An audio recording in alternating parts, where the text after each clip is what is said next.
Hello friends. अगर आप GST return filing से परेशान हो या जीएसटी R1 के टेबल्स देख के कंफ्यूज हो जाते हो तो आज का वीडियो आपके लिए बहुत इंपॉर्टेंट होने वाला है। इस वीडियो में मैं जीएसटी R1 फाइलिंग को स्टेप बाय स्टेप समझाऊंगा, कम्प्लीटली प्रैक्टिकल वे में। और मैं आपको हर टेबल को एक्सप्लेन करूंगा विद एग्जांपल्स। चाहे आप अकाउंटेंट हो या बिजनेस ओनर हो या फ्रेशर हो जो जीएसटी सीखना चाहते हैं, वीडियो एंड तक ज़रूर देखना, बिकॉज आज के बाद जीएसटी R1 आपको डिफ़िकल्ट नहीं लगेगा। और हाँ, वीडियो हेल्पफुल लगे तो लाइक सब्सक्राइब ज़रूर करें। चलिए शुरू करते हैं। तो सबसे पहले समझते हैं कि जीएसटी R1 होता क्या है। बेसिकली जीएसटी R1 एक सेल्स रिटर्न है, यानी कि आपकी सारी आउटवर्ड सप्लाई हम इसमें रिपोर्ट करते हैं। चाहे वो आप B2B कर रहे हो या B2C कर रहे हो या एक्सपोर्ट कर रहे हो, किसी भी तरीके की सेल्स यहाँ पर हमें रिपोर्ट करनी चाहिए। यानी कि आपने किस कस्टमर को कितना माल या सर्विस दिया और कितना जीएसटी चार्ज किया, ये सब जीएसटी R1 में जाता है। दोस्तों, GSTR1 फाइल करने के लिए हमें सबसे पहले जीएसटी पोर्टल पर आ जाना है। जीएसटी पोर्टल पर आने के लिए हमको किसी भी ब्राउज़र में, क्रोम में हमको सर्च करना है जीएसटी पोर्टल लॉगिन। तो हम इस पेज पर आ जाएंगे जो कि आपकी स्क्रीन पर अभी विजिबल है। जैसे आप इस पर आएंगे, लॉगिन करने के बाद हमें सर्विसेज वाले मेन्यू पर क्लिक करना है और रिटर्न डैशबोर्ड में चले जाना है। रिटर्न डैशबोर्ड में आने के बाद आपके पास ये पीरियड सेलेक्ट करने का ऑप्शन आएगा। यहाँ पर आप अपना रेलेवेंट पीरियड सेलेक्ट करेंगे, जिस भी पीरियड का आप GSTR1 भरने जा रहे हैं, और सर्च करेंगे। सर्च करने के बाद आपके पास ये विंडो अपीयर होगी जहाँ पर आपको GSTR1, GSTR3B, GSTR2B, GSTR2A सभी तरीके के रिटर्न यहाँ पर आपको दिखेंगे। फिर GSTR1 हमको फाइल करना है तो हमको GSTR1 पर जाना है। इसमें आपको दो ऑप्शंस दिख रहे हैं, जैसे prepare online and prepare offline. तो पहले बात करता हूँ प्रिपेयर ऑफलाइन की। तो प्रिपेयर ऑफलाइन में आपको एक फ़ाइल डाउनलोड करनी होती है, जिसमें पूरा सॉफ्टवेयर होता है एक तरीके से वो। उसमें आपको सारी डिटेल्स फिल करके उसका जेसन फाइल बना के यहाँ पर अपलोड करना होता है। तो उस तरीके से आप फाइल कर सकते हैं। लेकिन आज जिस मोड की हम बात करने वाले हैं वो है प्रिपेयर ऑनलाइन मोड। तो हम प्रिपेयर ऑनलाइन मोड पे क्लिक करेंगे। अब आपका ये डैशबोर्ड ओपन हो जाएगा जहाँ पर आपको सभी टेबल्स मिल जाएंगी, जो कि सारी बहुत इंपॉर्टेंट टेबल्स हैं जिसको हम आज समझने वाले हैं। इसमें अलग अलग तरह की डिटेल्स आती हैं, और वीडियो को स्किप मत करिएगा क्योंकि स्किप करने से हो सकता है आप इम्पॉर्टेंट जानकारी कोई मिस कर दें। इसलिए हम देखते हैं कि सारी टेबल्स यहाँ पर हैं, 4, 5, 6, 7 एंड सो ऑन। अब हम एक एक करके सारी टेबल्स को डिटेल में समझते हैं, कहाँ पर हमें कौन सी डिटेल फिल करनी होती है। अब हम टेबल नंबर 4 पर आएंगे। यहाँ हम देखते हैं कि हमें कुछ ऑप्शंस दिख रहे होते हैं। यूजुअली ये SEZ वाले ऑप्शन और इंटरस्टेट सप्लाईज अट्रैक्टिंग जीएसटी ये डिसेबल होते हैं आपके जीएसटी नंबर के अकॉर्डिंग।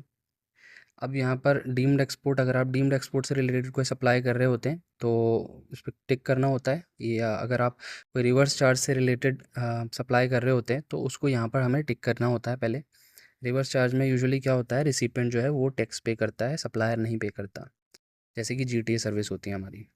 तो अगर आप इनमें से किसी ऑप्शन में फॉल करते हैं तो आप उस पर टिक करेंगे, अदरवाइज़ बिना किसी ऑप्शन पर टिक किए हम नीचे डिटेल्स पर आ जाएंगे।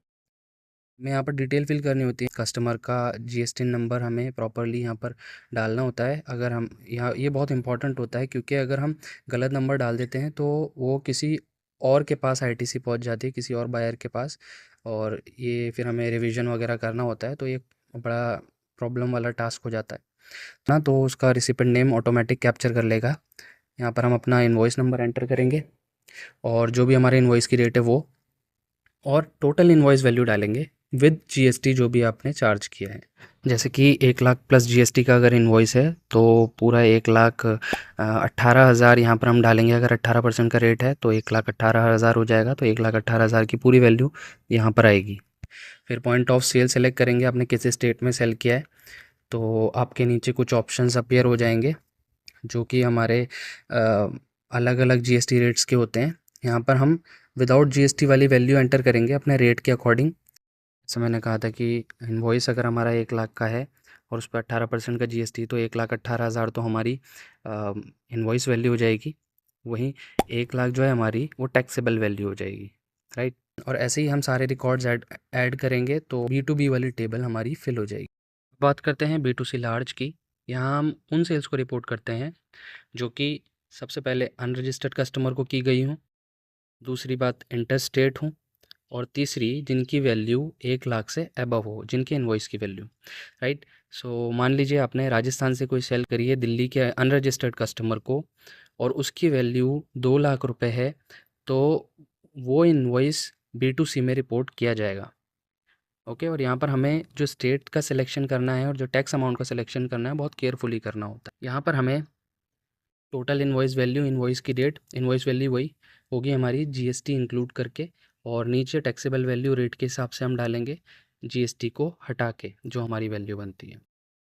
आता है टेबल नंबर 6 जो कि एक्सपोर्ट्स का होता है। टेबल नंबर 6 में हमको एक्सपोर्ट से रिलेटेड डिटेल्स फिल करनी होती है। यहाँ पे हमको इनवॉइस नंबर के साथ साथ जो स्पेशली हमें हमें ध्यान रखना होता है वो है port code, shipping bill number भी हमें यहाँ पर बहुत ध्यान से एंटर करना होता है।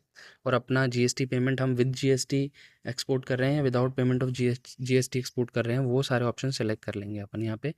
और उसके बाद आइटम डिटेल में आके अपने टैक्स के अगेंस्ट में जो टैक्सेबल वैल्यू बनती है वो एंटर करेंगे और वो टैक्स ऑटोमेटिक कैप्चर हो जाएगा। और ऐसे ही सारी डिटेल्स हम ऐड कर देंगे अलग अलग रेट के हिसाब से और हमारा एक्सपोर्ट वाला टेबल फिल हो जाएगा। नेक्स्ट जो हमारा टेबल है वो है टेबल नंबर 7 B2C अदर्स। ये ये टेबल मोस्टली रिटेल बिजनेसेस के लिए इंपॉर्टेंट होता है। यहाँ जो सेल रिपोर्ट होती है वो स्मॉल B2C सेल होती है, इंट्रा स्टेट सेल होती है और इंटर स्टेट भी होती है, लेकिन जो 1 लाख से नीचे वाली होती है। जनरली समरी लेवल पे होता है डेटा एंटर, यहाँ पर हमारा स्टेट वाइज होता है, तो हमको ये चीज़ें ध्यान रखनी है यहाँ पे। सिमिलरली यहाँ पर हम अपनी वही टैक्सेबल वैल्यू डालेंगे, पॉइंट ऑफ सेल डालेंगे, टैक्सेबल वैल्यू डालेंगे, रेट एंटर करेंगे, टैक्स कलेक्ट किया है CGST SGST वो एंटर करेंगे और डिटेल्स ऐड कर देंगे स्टेट वाइज। अभी तक हमने टेबल नंबर 4 5 6 7 देख लिए हैं। चलिए अब आगे हम बढ़ते हैं और देखते हैं टेबल नंबर 8।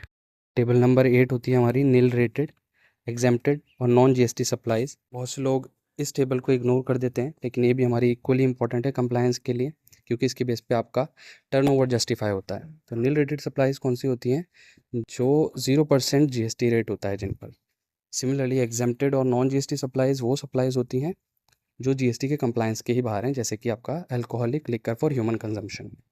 तो यहाँ पर आप सारी वो डिटेल डालेंगे, जैसे कि आपने इंटर स्टेट सप्लाई करी है किसी रजिस्टर्ड पर्सन को सेम स्टेट में, इंटर स्टेट सप्लाई करी है किसी अनरजिस्टर्ड पर्सन को, नील रेटेड हो एग्जेम्प्टेड हो कैसे भी, या फिर आपने इंटर स्टेट सप्लाई करी है किसी रजिस्टर्ड पर्सन को या इंटर स्टेट सप्लाई करी है किसी अनरजिस्टर्ड पर्सन को, वो सारी डिटेल यहाँ पर आप एंटर करेंगे। टोटल सेल डालते हैं यहाँ पर आप कैटेगरी के हिसाब से। नेक्स्ट टेबल होती है हमारी क्रेडिट डेबिट नोट की जो कि रजिस्टर्ड वाली है। पहले हम रजिस्टर्ड वाला समझते हैं, जो कि हमने सेल B2B में रिपोर्ट की टेबल नंबर 4 में। उसके क्रेडिट नोट हम इधर रजिस्टर्ड वाले क्रेडिट डेबिट नोट वाली टेबल में एंटर करते हैं। क्रेडिट नोट तब इशू होता है जब सेल्स रिटर्न आता है या डिस्काउंट दिया होता है या हमें एक्सेस अमाउंट चार्ज हो गया होता है। सिमिलरली डेबिट नोट तब इशू होता है जब हमें एक्स्ट्रा अमाउंट रिकवर करना होता है।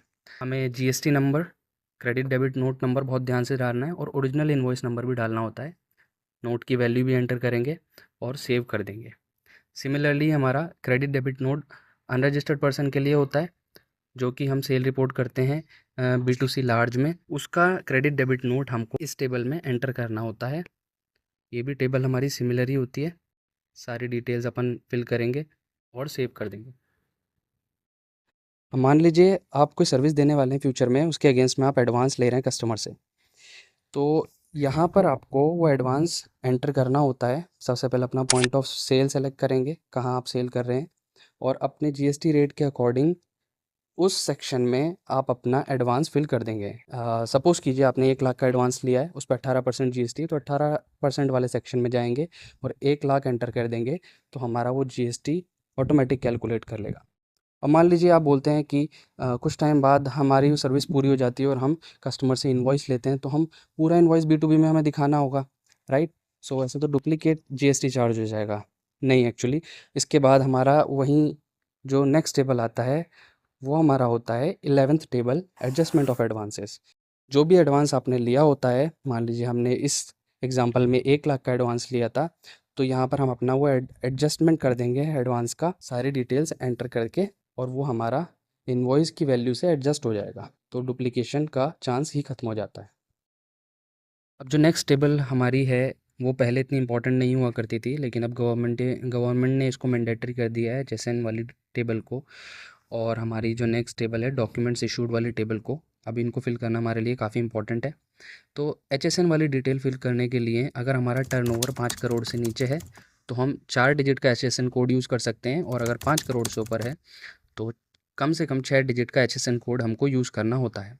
तो हम यहाँ पर अपना HSN डालेंगे, यूनिक क्वांटिटी सेलेक्ट करेंगे, टोटल क्वांटिटी, टैक्सेबल वैल्यू हम पूरा HSN वाइज डालते हैं यहाँ पर, रेट सेलेक्ट करेंगे अपना और सेव कर देंगे। यहाँ पर हम इंपोर्ट भी कर सकते हैं अपना इनवॉइस से डाटा, और अगर HSN नहीं पता है तो HSN की फ़ाइल भी डाउनलोड करके हम अपना HSN कोड चेक कर सकते हैं कौन सी HSN कोड में हमारी प्रोडक्ट आती है। नेक्स्ट जो टेबल है वो डॉक्यूमेंट इशूड की टेबल है। तो जो डॉक्यूमेंट इशूड वाली टेबल है इसमें हमें सभी तरीके के डॉक्यूमेंट्स जो हमने इशू करे हैं, मान लीजिए आउटवर्ड सप्लाई के लिए इनवॉइस बनाया हो, कोई रिवाइस इनवॉइस बनाया हो, या रिवर्स चार्ज के अगेंस्ट में हमने खुद को इनवॉइस किया हो, और डेबिट नोट, क्रेडिट नोट, ऐसे ही हमारे सारे इनवॉइसेस यहाँ पर एंटर होते हैं। मान लीजिए आपने इनवॉइस नंबर को यूज़ किया होगा आउटवर्ड सप्लाई के लिए 101 से 200 मान लीजिए, तो इनवॉइस टोटल नंबर हो गया 100। मान लीजिए आपने उसमें से 2 कैंसिल किए हैं तो नेट इशूड आपके आ जाएंगे 98 इनवॉइसेस, राइट। तो ये भी काफ़ी इंपॉर्टेंट टेबल हो गई है, मैंडेटरी टेबल में से एक है ये।